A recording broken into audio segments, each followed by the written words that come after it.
December start ஆனாலே Christmas vibe தானே. அது இன்னும் கொஞ்ச நாளையில கிறிஸ்மஸ் வரப்போகுது. ஸோ கிறிஸ்மஸ்னாலே ஸ்பெஷலாக என்ன ஒரு விஷயம்னு பார்த்தீங்கன்னா கேக்கு தான். அதுவும் வந்து ரொம்ப ஸ்பெஷலான கேக் வந்து ப்ளம் கேக் தான். கிறிஸ்மஸோட ஸ்பெஷல் ப்ளம் கேக் நிறைய சேனல்ஸில் நிறைய வீடியோஸ் போட்டுட்டாங்க. அப்போ நம்ம சேனல்லையுமே ப்ளம் கேக் ரெசிபி தான் நான் இன்றைக்கி உங்களுக்கு ஷேர் பண்ண போகிறேன். So no oven and no alcohol எப்படி நான் பண்ணினேன் பேக்கரி டேஸ்ட்டுக்கு எப்படி பண்ணேங்கிறத வீடியோக்குள்ளே போய் பார்க்க போகிறோம். So welcome back to my channel Asra Mehndi vlog. So first time இப்போ தான் நம்ம சேனல் பார்க்குறீங்க அப்படின்னா மறக்காமல் சேனல் சப்ஸ்கிரைப் பண்ணிக்கோங்க. ஃபஸ்ட்டு வந்து கேக்குக்கு நான் ட்ரை ஃப்ரூட்ஸ் அண்ட் நட்ஸ் எடுத்திருக்கேன். என்னென்னா டேட்ஸ், டுட்டி ஃப்ரூட்டியில் 2 colour, black raisins and white raisins, முந்திரி அண்ட் பாதாம் இதெல்லாமே கட் பண்ணி எடுத்திருக்கேன். ஸோ இதை தான் வந்து ஃபஸ்ட்டு இது பண்ணிவிட்டு நம்ம வந்து ஆரஞ்சு ஜூஸில் வந்து சோக் பண்ணி வைக்க போகிறோம். ஸோ அது எப்படி நான் பண்ணினேங்கிறது பார்க்குறேன். ஆரஞ்சு ஜூஸ் வந்து பார்த்திங்கனாக்கா ஃப்ரெஷ்ஷான ஜூஸ் வந்து நான் ரெடி பண்ணி எடுத்து வச்சுருக்கேன். அதுக்கு முன்னாடி நம்ம எடுத்து வச்சுருக்க ட்ரை ஃப்ரூட்ஸ் அண்ட் நட்ஸ் எல்லாத்தையும் வந்து இந்த மெஷர் கப் இருக்கு இல்லையா, 250 கிராம் அளவுக்கு. ஸோ இந்த கப்புக்கு ஒரு கப்புக்கு அளவுக்கு மட்டும் நான் தேவையானதை எடுத்துக்கிறேன். எடுத்து வச்சுருக்க எல்லாத்தையுமே நான் அதில் ஒன்றா இப்போ வந்து ஆரஞ்சு ஜூஸில் மிக்ஸ் பண்ண போகிறதில்ல. பேலன்ஸ் எல்லாமே அந்த கேக்கில் தான் நம்ம சேர்க்க போகிறோம். ஸோ இந்த ஒரு கப் அளவுக்கு உள்ளது மட்டும் நான் எல்லாத்தையுமே எடுத்து வச்சுக்கிறேன். தேவையானது அதாவது இந்த 250 கிராம் மெஷர் கப்புக்கு எல்லா ட்ரை ஃப்ரூட்ஸ் நம்ம என்னென்ன எடுத்து வச்சுருந்தோமோ நட்ஸ், ஃப்ரூட்ஸ் எல்லாமே எடுத்து வச்சுருந்தோம் இல்லையா, அது எல்லாமே மிக்சடாக ஒரு கப்புக்கு எடுத்துக்கிட்டாச்சு. பேலன்ஸ் வந்து வேஸ்ட் பண்ண போகிறதில்ல. அது என்ன பண்ணுங்கிறது வீடியோ ஸ்கிப் பண்ணாமல் பார்த்துக்கிட்டே வாங்க தெரியும். ஸோ இது எல்லாமே ஒரு மிக்சடாக ஒரு 250 கிராமுக்கு ரெடி ஆகிடுச்சு. இதை வந்து நான் ஆரஞ்சு ஜூஸ் எடுத்து வச்சுருக்கேன் இல்லையா, அதில் ஊற வைக்க போகிறோம். ஸோ இந்த மாதிரி ஊற வச்சு இது பண்ணுறது வந்து பார்த்திங்கன்னா டேஸ்ட் ரொம்பவே ரிச்சாக ரொம்ப நல்லாயிருக்கும். பேக்கரி ஸ்டைலில் நம்ம பேக்கரியில் ப்ளம் கேக் வாங்கி சாப்பிட்டா என்ன மாதிரி ஒரு டேஸ்ட் ஃப்ளேவர் இருக்குமோ அது மாதிரி இருக்கும்.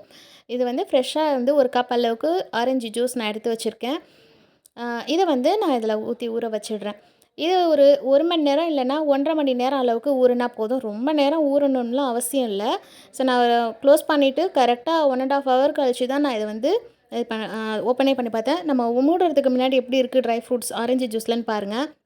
அது கொஞ்சம் ஊறினதுக்கப்புறமா நல்லா வந்து அதில் ஊறி வந்து அந்த ஜூஸ் வந்து அந்த நட்ஸ் ஃப்ரூட்ஸ்லாம் ரொம்பவே அப்சர்வ் பண்ணி ரொம்ப நல்லா ஊறி வெம்பி வந்திருக்கும். ஸோ இப்போ பார்த்தோன்னே உங்களுக்கு தெரிஞ்சிருக்கும். ஸோ நல்லா வந்து டேஸ்ட்டுமே அப்போ நான் வந்து சாப்பிட்றப்போ நம்ம கேக்கில் இந்த மாதிரி ஃப்ரூட்ஸ் நட்லாம் வந்து சாப்பிடும்போது ஒரு மாதிரியான ஆரஞ்சு ஃப்ளேவர் டேஸ்ட்டில் ரொம்பவே நல்லாயிருக்கும். ஸோ இது இப்போ ரெடி ஆகிடுச்சு. ஸோ இதை ஒரு பக்கம் அப்படியே இருக்கட்டும். அதுக்கப்புறமா நம்ம கேக்குக்கு ரொம்ப மெயினான ஒரு விஷயம் என்னென்னாக்கா கேரமல் ரெடி பண்ணுறது. அது எல்லாருக்குமே கேரமல் ரெடி பண்ணுறது தெரிஞ்சிருக்கும். நம்ம புட்டிங்க்கு வந்து அப்படியே இது பண்ணிவிட்டு நம்ம புட்டிங் அது மேலே போர் பண்ணிவிடுவோம். ஆனால் இதுக்கு வந்து பார்த்திங்கனாக்கா ஒன்றுமே பண்ண வேணாம். சுகர் போட்டுட்டு நீங்கள் கிண்ட வேண்டாம், எதுவும் செய்ய வேணாம். ஏன்னா கட்டி கட்டியாக போய்டும். அதுவாக மெல்ட் ஆகி வரட்டும். கொஞ்சம் ஹை ஃப்ளேம் அந்த சுகர் மெல்ட் ஆகிற வரைக்கும் வைங்க. அதுக்கப்புறமா ஃப்ளேமை கம்மி பண்ணிவிடுங்க. அப்புறம் இல்லைன்னா தீஞ்ச மாதிரி ஸ்மெல் வந்துடும் இல்லையா. ஸோ இந்த அளவுக்கு ரெடி ஆனதுக்கப்புறம் அடுப்பை ஆஃப் பண்ணிவிடுங்க. கொஞ்சம் சூடு இறங்கினதுக்கப்புறமா கொஞ்சமாக ஒரு 1/4 கப் அளவுக்கு தண்ணி சேர்த்து மிக்ஸ் பண்ணி விட்டுக்கலாம். கேரமல் சூப்பராக ரெடி ஆகிடும். இல்லைனா கிளாஸ் ஆட்டம் உறைஞ்சிடும், எல்லாருக்குமே தெரியும் இல்லையா. ஸோ சுகருக்கு வந்து கேரமல் வந்து ரெடி ஆகிடுச்சு தண்ணி சேர்த்து. ஸோ இது எப்படியே இருக்கட்டும். ஸோ பார்க்கவே கலர் ரொம்ப நல்லா தான் இருக்குது. ரொம்ப கருகலை, ரொம்பவும் அந்த கலரு டல்லாக இல்லாமல் கரெக்டான அதுக்கு வந்துருச்சு. ஸோ இந்த மாதிரி இருந்தோடனே இது ஒரு பக்கம் எடுத்து ஆற வச்சுடுங்க. 2 விஷயம் நம்ம வந்து ரெடி பண்ணிட்டோம். ஒன்று ஆறணும், ஒன்று ஊறிடுச்சு. அடுத்ததாக வந்து மசாலா ரெடி பண்ண போகிறோம். ப்ளம் கேக்கோட மெயின் இதே வந்து பார்த்திங்கனாக்கா மசாலா கண்டிப்பாக அது கொடுத்தாகணும். ஒரு லேசான ஒரு ஸ்பைஸ் அந்த இது இருக்கணும். அப்போ தான் அந்த ப்ளம் கேக்கோட இது நல்லாயிருக்கும். இதுக்கு வந்து 4 துண்டு பட்டை, 4 ஏலக்காய், 4 கிராம்பு போட்டு இது மாதிரி அடிச்சுக்கிட்டேன். இது பொடியாகாது. ஏன்னா குட்டி ஜாராக இருந்தாலுமே கொஞ்சமாக நம்ம குவான்டிட்டி எடுக்கும்போது பொடியாகாது.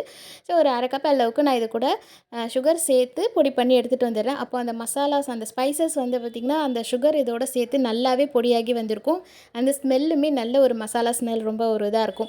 ஸோ இதை தான் நம்ம அடுத்ததாக சேர்க்க போகிறோம். அதுக்கப்புறம் வந்து பார்த்திங்கன்னா ஒரு பவுலில் 2 பெரிய சைஸ் முட்டை எடுத்திருக்கேன். சின்ன சின்ன முட்டையாக இருந்தால் 3 எடுத்துக்கோங்க.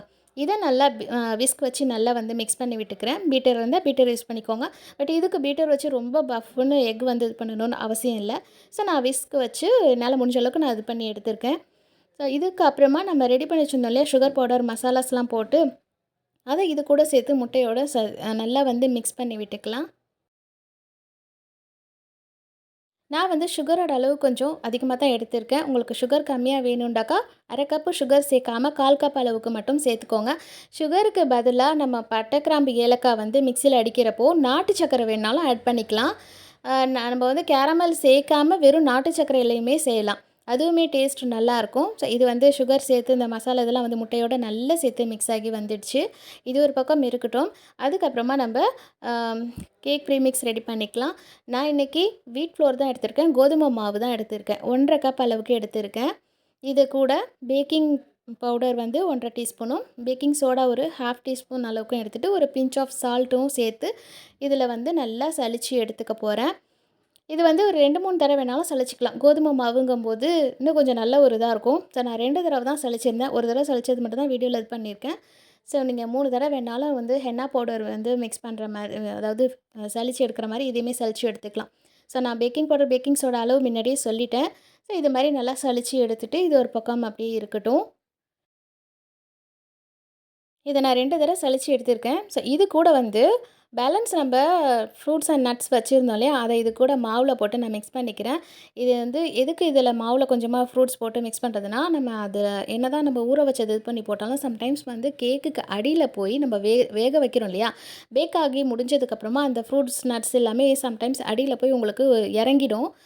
எல்லா இடத்துலையும் ஸ்ப்ரெட் ஆகியிருக்காது. அதனால தான் நான் முழுசாக எல்லாத்தையும் அதில் போடல. கொஞ்சமாக மாவில் கலந்துக்கலான்னு இந்த மாதிரி மிக்ஸ் பண்ணி போடும்போது கேக்குக்கு இடையில இடையில எல்லா இடத்துலையுமே உங்களுக்கு வந்து அந்த நட்ஸாக இருக்கட்டும், ஃப்ரூட்ஸாக இருக்கட்டும், ஸோ எல்லாமே ஃபுல்லாக தான் இருக்கும். ஸோ அதுக்காக தான் அந்த மாதிரி எடுத்து நான் கொஞ்சமாக சேர்த்துக்கிட்டேன். பேலன்ஸ் இருந்தது எல்லாத்தையும். ஸோ இதுக்கு முன்னாடி நம்ம முட்டையும் சுகரும் ரெடி பண்ணி வச்சிருந்தாலே அது கூட இந்த கேக் ப்ரீ மிக்ஸை வந்து நம்ம இது கூட மிக்ஸ் பண்ணிக்கலாம். இதில் நான் என்ன ஒன்று சேர்க்க விட்டுட்டேன்னாக்கா, வெனிலா எசன்ஸ் வந்து நான் அந்த எக்கு இதோடய மிக்ஸோடய சேர்த்துருக்கணும். நான் மறந்துட்டதுனால அதுக்கப்புறமா ஆட் பண்ணிக்கிறேன். வெனிலா எசன்ஸ் வந்து 1 டீஸ்பூன் அளவுக்கு நான் எடுத்துக்கிட்டேன். கோதுமை மாவுங்கும்போது 1 1/2 டீஸ்பூன் அளவுக்கு வேணாலுமே எடுத்துக்கலாம். ஸ்மெல் வந்து நல்லாயிருக்கும். மைதாவில் செய்யும்போது கூட அந்த அளவுக்கு இது பண்ணாது. ஸோ நான் வந்து 1 டீஸ்பூன் அளவுக்கு எடுத்திருக்கேன். இதையுமே நல்லா இது கூட மிக்ஸ் பண்ணிவிட்டு, நம்ம ரெடி பண்ணி வச்சுருக்கோம் இல்லையா, கேரமல் ஆற வச்சுருந்தோம் இல்லையா, அது நல்லா ஆறியிருக்கும். ஸோ இந்த சமயம் இதையுமே சேர்த்து நான் மிக்ஸ் பண்ணிக்கிறேன்.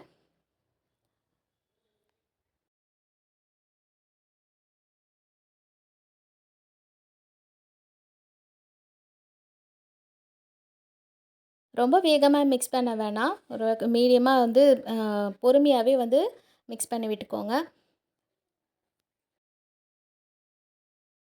இப்போ கேரமலோட நல்லா வந்து இந்த மாவு ரெடி ஆகிடுச்சு.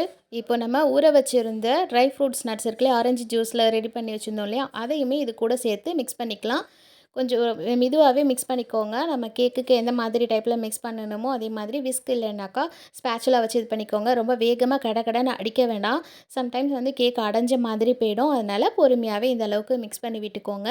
இது நல்லா வந்து ஒரு இதாக இருக்கும்போது அந்த மாவோட நல்லா சேர்ந்து வரட்டும். ஸோ அதுக்கப்புறமா என்னெல்லாம் சேர்க்கலாங்கிறத நான் காட்டுறேன். ஸோ இப்போ வந்து அந்த ஆரஞ்சு ஜூஸோட இதெல்லாமே சூப்பராக மாவில் ரெடி ஆகிடுச்சு. இதுக்கப்புறம் வந்து ஒரு 1/4 கப் அளவுக்கு நான் ரீஃபைண்ட் ஆயில் சேர்த்துருக்கேன். 1/4 கப் அளவுக்கு நான் ரீஃபைண்ட் ஆயில் சேர்த்துட்டு இதையுமே வந்து மெதுவாக மிக்ஸ் பண்ணி விட்டுடுறேன். மாவில் வந்து நம்ம ரிஃபைண்ட் ஆயில் சேர்த்ததுக்கப்புறம் வேகமாலாம் இது பண்ணிடாதீங்க. ஜென்டிலாக மிக்ஸ் பண்ணி விடுங்க. ஸ்டார்டிங்லேருந்து நீங்கள் என்ன மாதிரி மிக்ஸ் பண்ணுறீங்களோ அதே மாதிரி ஜென்டிலாகவே மிக்ஸ் பண்ணிக்கோங்க. கேக் வந்து அடைஞ்சு போகாமல் அப்போ தான் ஸ்மூத்தாக சாஃப்டாக ரொம்ப நல்லாயிருக்கும். ஸோ ஆயில் சேர்ந்து நல்லா மிக்ஸ் ஆனதுக்கப்புறமா 1/2 கப் அளவுக்கு காய்ச்சின பால் சேர்த்துக்கிறேன். பால் சூடாலாம் இருக்கக்கூடாது. கொஞ்சம் நல்லா ஏற்கனவே காய்ச்சி ஆற வச்சுருந்த பாலாக இருந்தால் தான் அது சேர்க்கும்போது நல்லாயிருக்கும். சூட்டோடு சேர்க்க வேணாம். ஸோ இதையுமே சேர்த்து நல்லா மிக்ஸ் பண்ணி விட்டுக்கலாம். அப்போது வந்து ரொம்ப திக்காக இருக்கிற மாதிரி இருந்துச்சு இல்லையா, கேக் பேட்டர் கொஞ்சம் லூஸ் கொடுத்து வந்திருக்கும். ரொம்ப திக்காகவும் இல்லாமல் ரொம்ப லூஸாகவும் இல்லாமல் கரெக்டான ஒரு இதுக்கு நம்ம ரெடி பண்ணி எடுத்துக்கலாம். ஸோ இப்போ கேக் பேட்டர் வந்து பார்த்திங்கன்னா சூப்பராக ரெடி ஆகிடுச்சு. ஆரஞ்சு அந்த ஜூஸோட இதாக இருக்கட்டும், ஃப்ரூட்ஸ் எல்லாமே வந்து ஸ்மெல் வந்து பார்த்திங்கன்னா ரொம்ப நல்லா இருந்தது. ஸோ எப்படா வேக வச்சு தருவேன் அப்படிங்கிற மாதிரி என் பிள்ளை சுற்றி சுற்றி கிச்சனே சுற்றி சுற்றி வந்தார். ஸோ இன்றைக்கி வந்து நம்ம ஓவனில் வைக்காமல் நம்ம குக்கரில் தோசைக்கல்லில் வச்சு தான் இன்றைக்கி நான் உங்களுக்கு செஞ்சு காட்ட போகிறேன். குக்கர் இந்த மாதிரி ஒரு 3 லிட்டர் குக்கர் தான் இது. இதில் வந்து டேரெக்டாக ஆயில் இது பண்ணிவிட்டு பட்டர் பேப்பர் சேர்த்துக்கிறேன். பட்டர் பேப்பர் வச்சுட்டு சைடு எல்லாமே ஃபுல்லாக கவர் பண்ணிவிடுவோம். கவர் பண்ணதுக்கப்புறமா நம்ம கேக் பேட்டர் இருக்குல்ல, டேரெக்டாக அதிலே நம்ம இது பண்ணிட வேண்டியது தான். அப்போ வந்து நம்மளுக்கு வந்து டின் இதெல்லாம் கூட தேவையில்ல. தோசைக்கல்லில் வைக்கிறதுக்கு இந்த மாதிரி ஒரு குக்கர் இருந்தாலே போதும். ஏற்கனவே நம்ம சேனலில் வந்து ராகி கேக் இந்த மாதிரி நான் செஞ்சு போட்டிருக்கேன். ராகியில் ரவா சாக்லேட் கேக் செஞ்சு போட்டிருக்கேன். பார்க்கலனா போய் பாருங்கள், ப்ளேலிஸ்ட்டில் இருக்கும். இப்போ இதை வந்து நம்ம இது கூட சேர்த்துக்கலாம். நல்லா வந்து மாவு இது பண்ணதுக்கப்புறமா டேப் பண்ணி விட்டுடுங்க. இப்போது இதுக்கு மேலே கொஞ்சமாக நம்ம வந்து ரெடி பண்ணி வச்சுருக்க ஃப்ரூட்ஸ் இதெல்லாம் வந்து கட் பண்ணது பேலன்ஸ் இருந்துச்சு இல்லையா, அது எல்லாமே இது கூட இது பண்ணிக்கிறேன். ட்ரை ஃப்ரூட்ஸ் வந்து நட்ஸ் எல்லாமே இது கூட ஃபுல்லாக இதாக இருந்தால் தான் சாப்பிட்றதுக்கு ரொம்பவே நல்லாயிருக்கும். ஸோ நான் பேலன்ஸ் எடுத்து வச்சிருந்த எல்லா ட்ரை ஃப்ரூட்ஸ், நட்ஸ் எல்லாமே இது பண்ணிட்டாச்சு. ஸோ லாஸ்ட்டில் இதில் வந்து டெக்கரேட்காக வெள்ளரி விதை இருக்கு இல்லையா, அது கொஞ்சம் மேலே வந்து ஸ்ப்ரெட் பண்ணி விட்டுக்கிறேன். இது அதுக்கப்புறமா முந்திரி எல்லாம் போட்டு நம்ம தோசைக்கல்ல வச்சு மூடிட வேண்டியது தான். குக்கருக்கு வந்து பார்த்திங்கனாக்கா வெயிட் போட வேண்டியதில்ல. கேஸ்கெட்டும் போட வேண்டியதில்ல. ஜஸ்ட் அந்த மூடி வந்து கவர் பண்ணி நம்ம இது பண்ணிட வேண்டியது தான். அதுக்கு கேஸ்கெட்லாம் போட்டிங்கனாக்கா வேர்க்க ஆரம்பிச்சிடும். அது வந்து ஆவி இறங்க ஆரம்பிச்சிடும். அந்த மாரி கேக்கு வைக்கும்போது செய்யக்கூடாது. நான் தோசைக்கல் இதெல்லாம் ரெடி பண்ணுறதுக்கு முன்னாடியே ப்ரீஹீட் பண்ணி வச்சுட்டேன். அடுப்பை சிம்மில் வச்சு தோசைக்கல் கொஞ்சம் சூடு ஏற வச்சுட்டேன். ஸோ இந்த மாதிரி கேஸ்கெட் போடாமல் நம்ம வந்து அப்படியே மூடிட வேண்டியது தான். கொஞ்சம் ஹை ஃப்ளேம் வைங்க. அதுக்கப்புறமா மீடியம் இதுக்கு வச்சுருங்க. நம்ம வந்து ஓவனில் வைக்கிறப்போ சென்டிகிரேட் எப்படி கொஞ்சம் அதிகமாக வச்சு மீடியம்க்கு வைக்கிற மாதிரி ஃப்ளேமையுமே இதுக்கு கம்மி பண்ணி வச்சுடுங்க. இல்லைனா வந்து அடியில் வந்து ரொம்ப தீய ஆரம்பிச்சிடும். ப்ளம் கேக்கு செம்மையா சூப்பரா பஃப்னு உப்பி வந்து சூப்பரா ரெடி ஆயிடுச்சு. தோசைக்கல்லில் வச்சு இது பண்ணுறதுக்கு எனக்கு வந்து 50 மினிட்ஸ் ஆயிடுச்சு. மேக்ஸிமம் இதுக்கு முன்னாடி வந்து கேக் சாதாரண இதெல்லாம் கேக்லாம் பண்ணுறதுக்கு எனக்கு வந்து 30 மினிட்ஸ் இல்லைன்னா 35 மினிட்ஸ் எடுத்துக்கும். இப்போ வந்து பார்த்திங்கன்னா, இது வந்து கொஞ்சம் குவான்டிட்டி அதிகமாக இருந்ததுனால நினைக்கிறேன் 50 மினிட்ஸ் போல் எனக்கு எடுத்துக்கிடுச்சு. ஸோ அப்படியே ஒட்டாமல் வந்து பார்த்திங்கன்னா, பட்டர் பேப்பர் வந்து அதில் இதாகாமல் அழகா வந்துடுச்சு. ரொம்ப சாஃப்ட்டா புசு புசுன்னு ரொம்பவே நல்லா இருந்தது. இது நல்லா கொஞ்சம் ஆறுனதுக்கப்புறமா நான் உங்களுக்கு எப்படி இருக்குங்கிறதையும் கட் பண்ணி காட்டுறேன். கேக் நல்லா உப்பி உயரமா வந்தோனே பார்த்தீங்கன்னா, மேல வச்சிருந்த அந்த முந்திரி இதெல்லாம் வந்து அழகா அப்படியே எம்பி வந்து நல்லா இதா இருந்துச்சு பார்க்கறதுக்கே. ஸோ ரொம்பவே நல்லா சூப்பரா வந்திருக்கு. சாஃப்ட்டா ரொம்ப நல்லாயிருக்கு. ஸோ வந்து நம்மளுக்கு வந்து ஓடிஜி இல்லாம தோசைக்கல்லுமே இந்த மாரி வைக்கலாம். ஸோ இந்த மாரி மெத்தட்ல நீங்களுமே ட்ரை பண்ணி பாருங்க. கேக் வந்து ரொம்பவே சாஃப்ட்டா ரொம்ப நல்லா வந்துருந்துச்சு. உங்களுக்குமே இந்த ரெசிபி கண்டிப்பா பிடிக்கும்னு நெனைக்கிறேன்.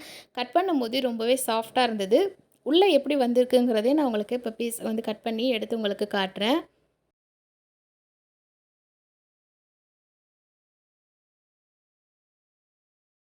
நம்ம வந்து என்னெல்லாம் நட்ஸ், ஃப்ரூட்ஸ்லாம் சேர்த்துருந்தோமோ, அது வந்து மாவுல மிக்ஸ் பண்ணிலாம் சேர்த்துருந்தோம் இல்லையா? அது பார்த்தீங்கன்னா, அடியில வந்து உங்களுக்கு போய் எதுவுமே இறங்காம, ஃபுல்லா கேக் ஃபுல்லா எல்லாமே அது சூப்பரா வந்து பார்க்கவே ரொம்ப நல்லா இருந்தது.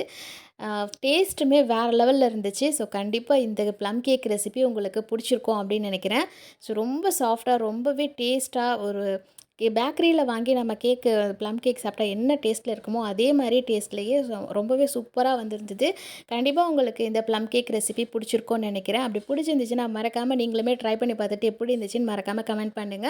அண்ட் வீடியோ பிடிச்சிருந்தா லைக் பண்ணிக்கோங்க. மறக்காம சேனலையுமே சப்ஸ்கிரைப் பண்ணிக்கோங்க. உங்க ஃப்ரெண்ட்ஸ் அண்ட் ஃபேமிலிக்குமே வீடியோஸ் வந்து ஷேர் பண்ணுங்க. தொடர்ந்து சப்போர்ட் பண்ற எல்லா ஃப்ரெண்ட்ஸுக்குமே ரொம்ப ரொம்ப ரொம்ப ரொம்ப தேங்க்ஸ் அண்ட் ஹேப்பி கிறிஸ்மஸ் எல்லாருக்கும். அடுத்த வீடியோல பார்க்கலாம். Thank you. அஸ்ஸலாமு அலைக்கும்.